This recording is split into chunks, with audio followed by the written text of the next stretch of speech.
नमस्कार, good evening, शुभ संध्या। घड़ी में रात के 8:30 बज चुके हैं और हम ठीक अपने वादे के अनुसार एक बार फिर हाजिर हैं आपके अपने प्रोग्राम स्पोर्ट्स कैन में। श्रोताओं, आज के अंक में तमाम खेल खबरों के साथ मैं हूं आपकी दोस्त और होस्ट जया भारती, और इन खबरों पर विस्तार से चर्चा के लिए हमारे साथ स्टूडियो में मौजूद हैं वरिष्ठ खेल विशेषज्ञ मलय नीरव। मलय जी, आपका स्वागत है। धन्यवाद जया जी, और अभिवादन श्रोताओं का।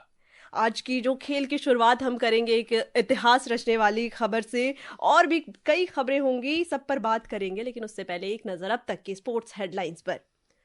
भारत की लिंथोई चानम्बम ने जूडो जूनियर विश्व चैंपियनशिप में भारत को पहला पदक दिलाकर इतिहास रचा। विश्व जूनियर बैडमिंटन चैंपियनशिप में भारत ने श्रीलंका को हराकर लगातार दूसरी जीत दर्ज की। महिला क्रिकेट विश्व कप में बांग्लादेश ने इंग्लैंड को 179 रन का लक्ष्य दिया, और श्रीनगर में 69वें राष्ट्रीय स्कूल खेल दूसरे दिन भी उत्साह के साथ जारी।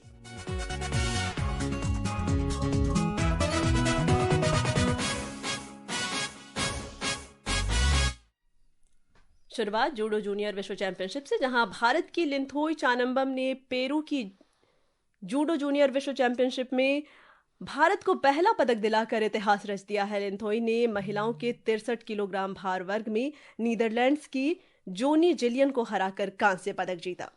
इसमें अगर हम रामधारी सिंह दिनकर की अगर कुछ पंक्तियां कह दें कि मंजिल उन्हीं को मिलती है जिनके सपनों में जान होती है, पंखों से कुछ नहीं होता, हौसलों से उड़ान होती है। और बच्चन जी ने कहा था कि कोशिश करने वालों की कभी हार नहीं नहीं होती। तो देखिए कि जो लड़की इतने दिनों तक बाहर रही, क्योंकि उसको एसीएल इंजरी, जो लिगामेंट होता है जो टिबिया और फीमर को कनेक्ट करता है, वो जी। लिगामेंट उनका टूट गया था। बहुत परेशान रही, बहुत कष्टदायक स्थिति में थी, और वहां से लौटकर एक नया इतिहास रचा है उसने। और यही नहीं, 2022 में जब इससे जूनियर कैडेट चैंपियनशिप जो कहते हैं, उसमें भी पदक प्राप्त किया था। और 3 वर्ष पहले पहली भारतीय जुडोका थी जिनको कैडेट वर्ल्ड चैंपियन में ये खिताब हासिल हुआ था। तो लिंथोई चनम्बम ने भारत के जूडो खिलाड़ियों के लिए, खासकर लड़कियों के लिए, एक संदेश दिया है जी। कि अगर हम चाहें तो ये मंजिल बिल्कुल पास हो सकती है, जो आपने कहा। दूसरा ये कि अगर आप देखें जो उनका सफर रहा अभी, कि जिस प्रकार से एक तो नीदरलैंड की खिलाड़ी को हराकर उन्होंने अपना पदक निश्चित किया, लेकिन उससे पहले ग्रुप डी में जब वो जापान की खिलाड़ी से डी के आखिरी मैच में हार गई थी, तो जब वो खिलाड़ी जापान की, जब उन्होंने जो मोरिचिका जिनका नाम है, जी। वो जब मोरिचिका पहुंची हैं फाइनल में, तो रेपचार्ज राउंड में चनम्बम को जगह मिली, और उन्होंने पहले स्लोवाकिया की इलारिया तुस्कान को हराया, और उसके बाद फिर ब्रॉन्ज मेडल मैच में कांस्य पदक का जो मुकाबला हुआ उसमें उन्होंने जिलिन को हराया। तो इस तरह से जो ग्रिट, जो डिटर्मिनेशन, जो संकल्प, जिसको कहते हैं कि उनको उस समय कुछ नहीं, पदक मंच पर टंगा वो पदक मछली की आंख की तरह दिख रहा था, और वही उन्होंने करके दिखाया। तो मेरे ख्याल से भारत की जो युवा पीढ़ी है उसके लिए एक प्रेरणा की स्रोत के रूप में इन्हें याद किया जाएगा, देखा जाएगा। और मुझे पूरा विश्वास है कि जब सीनियर चैंपियनशिप होगी उसमें भी ये पदक लेगी लड़की, जो इन्होंने संकल्प दिखाया है। जी। अगर हम लिंथोई की बात करें तो उनकी जो फाइनेंशियल कंडीशन देखें, अगर उनके पूरे फैमिली बैकग्राउंड देखें, तो वो भी बहुत अच्छी नहीं है। पैसों की तंगी रही उनके जीवन में, पिता किसान थे, फिर भी उनका इस तरह का प्रदर्शन और इस तरह का डिटर्मिनेशन। देखिए, अनेक उदाहरण ऐसे हैं। अ, और अगर आप लिंथोई, जो पूर्वोत्तरी राज्य हैं, उनकी तरफ आप नज़र डालें, तो मीराबाई चानू ने जिस तरह से संघर्ष किया, जी। उनके पिता माता ने जिस तरह से संघर्ष किया, और फिर वहाँ से निकलकर वो विश्व पदक मंच तक पहुंची, या इसी प्रकार से आप देखिए भारतीय क्रिकेट टीम के ऐसे कई नए सितारे हैं। कोई गोलगप्पे बेच रहा है, वहाँ से निकल जी। कर आया, कोई ऑटो की दुकान चला रहा है, कोई साइकिल की दुकान चला रहा है, वहाँ से निकल कर आया।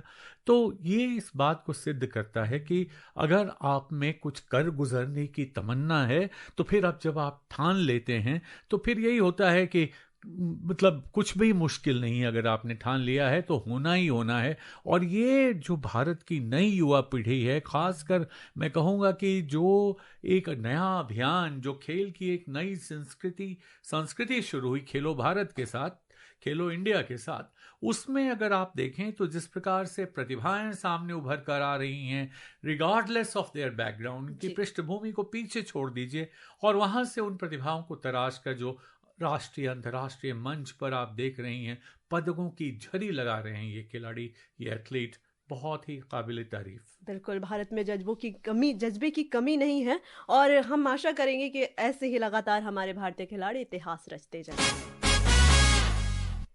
भारत ने गुवाहाटी में आयोजित BWF विश्व जूनियर चैंपियनशिप 2025 में शानदार प्रदर्शन जारी रखते हुए ग्रुप एच के मैच में श्रीलंका को हराकर लगातार दूसरी जीत दर्ज की। इसके साथ ही मेजबान भारत ने नॉकआउट चरण में जगह बनाने की ओर कदम बढ़ा लिए हैं। सुनते हैं एक रिपोर्ट।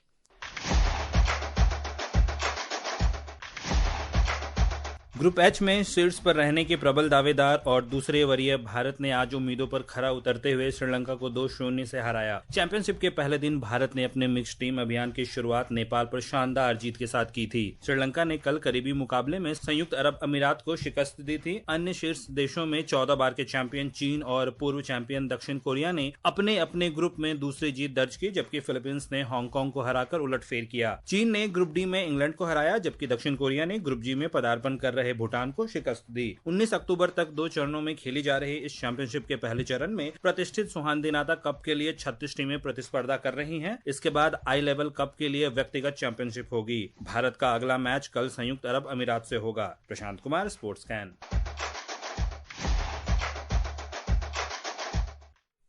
लगभग 17 सालों के बाद भारत इस चैंपियनशिप की मेज़बानी कर रहा है और अब तक अगर हम सर्वश्रेष्ठ प्रदर्शन देखें तो 2008 में रहा था, जब साइना नेहवाल ने स्वर्ण जीता था और RMV ने कांस्य पदक जीता था। क्या भारत उस इतिहास को वापस दोहरा पाएगी या फिर उससे बेहतर कर पाएगी? देखिए, साइना नेहवाल ने जब पदक जीता था उस साल को बीते अब 17 वर्ष पूरे हो चुके हैं और 17 वर्ष तक भारत का कोई बैडमिंटन खिलाड़ी कोर्ट पर प्रतिस्पर्धा में एक चुनौती लेकर सामने खड़ा हो रहा है। ये इस बात का प्रतीक है, द्योतक है कि भारत में बैडमिंटन के उदीयमान सितारों की कमी नहीं है। ऐसा नहीं है कि बिजली की तरह चमचमा कर और एक कड़क कर चले गए और दूसरा उसके बाद आने के लिए हम इंतजार करते रहे कि कब आएगा। ये भी नहीं कि जुगनुओं की चमक की तरह हम चमक बिखरा कर चले गए और सितारों की तरह आसमान में हम खो गए।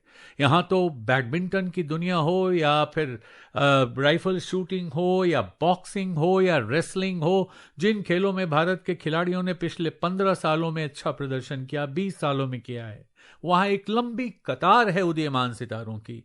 एक सितारा जगमगाता है, दूसरा उसकी रोशनी से नहीं अपनी रोशनी से जगमगाता है। और यही बात अभी साबित हो रही है, जबकि भारत ने लगातार 2 जीत हासिल की है, नॉकआउट राउंड में पहुंचने के दरवाजे पर वो दस्तक दे रहा है। तो बैडमिंटन के लिए आने वाले युग के लिए भारतीय दृष्टिकोण से ये बहुत ही शुभ संकेत है।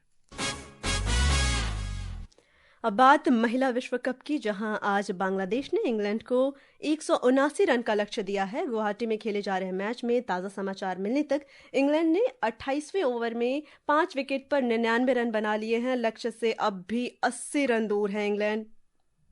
पहले के मुकाबलों को देखें तो इंग्लैंड ने पिछले मैच में दक्षिण अफ्रीका को 10 विकेट से हराया था, जबकि बांग्लादेश ने पाकिस्तान को 7 विकेट से हराया था।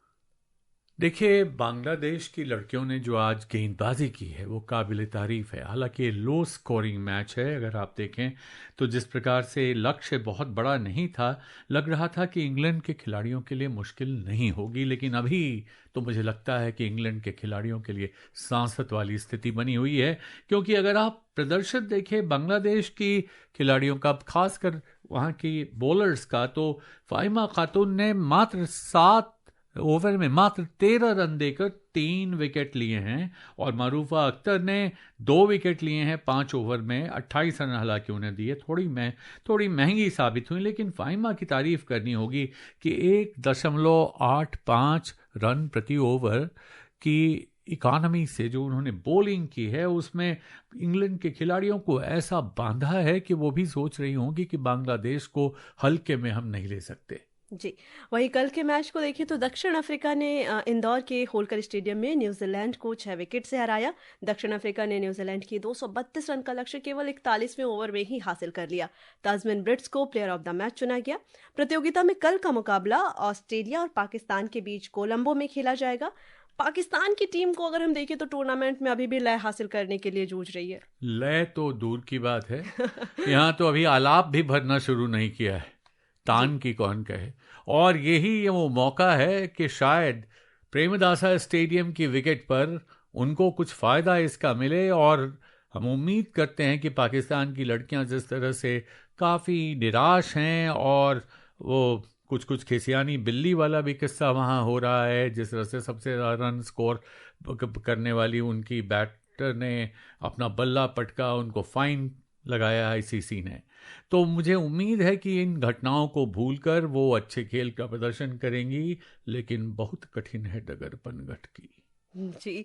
अगर हम भारत के मैच को देखें तो अभी तक भारत ने अच्छा प्रदर्शन किया, अजय रही है भारत की महिला टीम, लेकिन अगला मुकाबला बृहस्पतिवार को दक्षिण अफ्रीका से है और कल हमने दक्षिण अफ्रीका का प्रदर्शन देखा दक्षिण है। अफ्रीका वही दक्षिण अफ्रीका है जिसने न्यूजीलैंड, जिनको इनविंसिबल्स की कैटेगरी में रखा जाता है, ऐसी टीम जिसको हराना बहुत आसान नहीं है, उनको उन्होंने मात दी है। तो भारत और दक्षिण अफ्रीका के बीच कांटे की टक्कर होगी, लेकिन भारतीय के खिलाड़ियों से मैं उम्मीद करता हूं, क्योंकि उनमें भी एक चीज़ जो नई देखने को मिली है कि वो प्रेशर में, दबाव में सकम नहीं करती, समर्पण नहीं करती, भूल नहीं जाती हैं कि अगर मही नहीं चले हमारे जो ओपनर्स हैं तो बॉलर्स कहते हैं कोई बात नहीं, हम संभाल लेंगे। और उन्होंने संभाल कर दिखाया कि अगर हरमनप्रीत का बल्ला नहीं चला तो कोई बात नहीं, ऐसा नहीं है कि एक खिलाड़ी के नहीं, जैसे कि भारतीय टीम ने इंग्लैंड में दिखाया कि बुमराह नहीं भी खेले तो क्या हुआ, मैच तो जीता। इसी तरह से भारतीय लड़कियों में, भारतीय महिला टीम में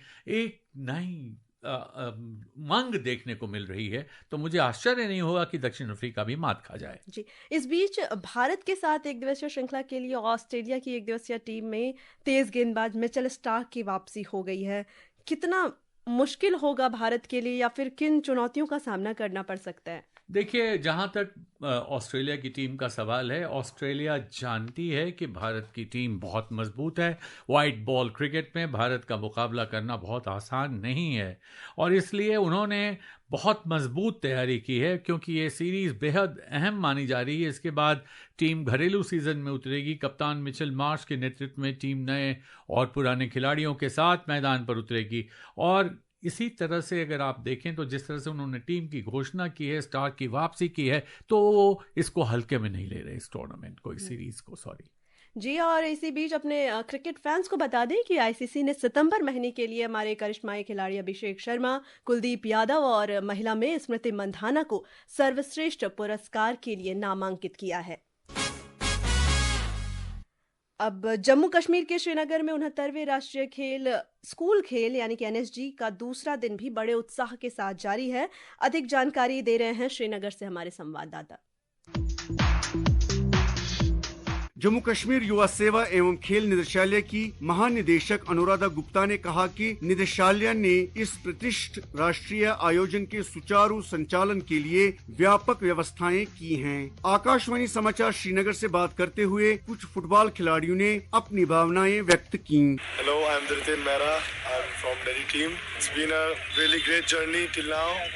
हाय, I am Jason, the Delhi team. मेरा नाम सर साजिद साहू है, मैं रायपुर छत्तीसगढ़ से हूँ। नेशनल स्कूल गेम्स में पार्टिसिपेट करना है जी सर। उम्मीद तो ये है कि फाइनल जीत जाए। इस बीच मणिपुर की टीम ने गुजरात को हराया, जबकि मध्य प्रदेश ने आंध्र प्रदेश को हरा दिया। IBSSO ने तेलंगाना को हराया, जबकि पंजाब ने कर्नाटक के खिलाफ अपने मैच में जीत हासिल की। उत्तर प्रदेश और महाराष्ट्र का मैच ड्रॉ रहा। जम्मू कश्मीर और हरियाणा की टीमों के बीच मैच बराबरी पर छूटा और दोनों को एक एक अंक मिला। CISCE ने पुडुचेरी को हरा दिया। कुछ मैच श्रीनगर के TRC टर्फ पर रात में दूध या रोशनी में आयोजित किए गए हैं। स्पोर्ट स्कैन के लिए श्रीनगर से मैं तारिक राठौर। और श्रोताओं, अब घड़ी की सुइयां अनुमति नहीं दे रही है कि हम और चर्चा करें, लेकिन चलते चलते अभी का स्कोर आपको बताते चले कि इंग्लैंड की टीम 29वें ओवर में 5 विकेट पर 101 रन बना चुकी है और जया छठा विकेट भी गिर गया है। जी। इसी के साथ पूरे स्पोर्ट्स स्कैन की टीम को अनुमति दीजिए। नमस्कार।